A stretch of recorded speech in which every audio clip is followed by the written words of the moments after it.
We have with us Professor John Lipsky. He's the professor at the Advanced International Studies at Johns Hopkins. Thank you for speaking to DD India and taking our time, Professor.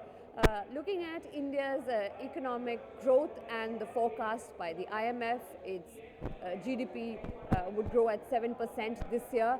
All the factors seem to indicate a great potential. But do you see any challenges that could prevent this sustained growth? The reason India is enjoying rapid growth is a result of the reforms that have been put in place over the last number of years. For India to sustain this rapid growth, which is something we all hope for, will require continued additional reforms in many areas. What is good is that these areas for reform are very clear. They're not easy. If they were easy, they would have been done already.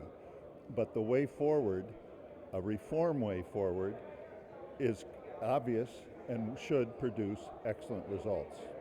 Are we expecting the policies and the initiatives to continue with respect to whoever becomes the next president of the United States?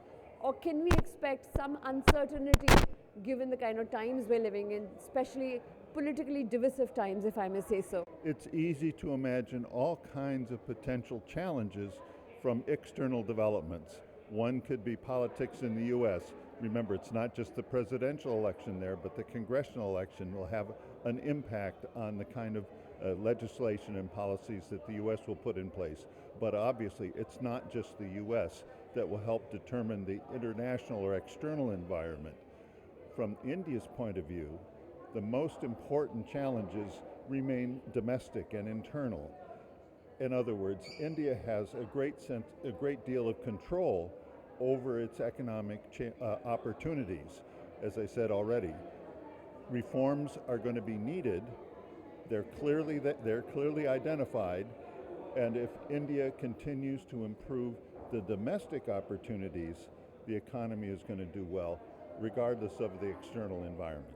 Geopolitical tensions that we witness, not just in the Middle East, but also when it comes to Russia, Ukraine, how difficult is it to survive these kind of storms when it comes to affecting emerging economies of the global south, making it slightly difficult for many players in the region to cope with those,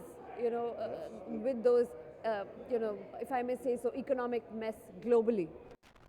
There are very clear risks. One of them is increased protectionism in general, the tendency to close off international markets.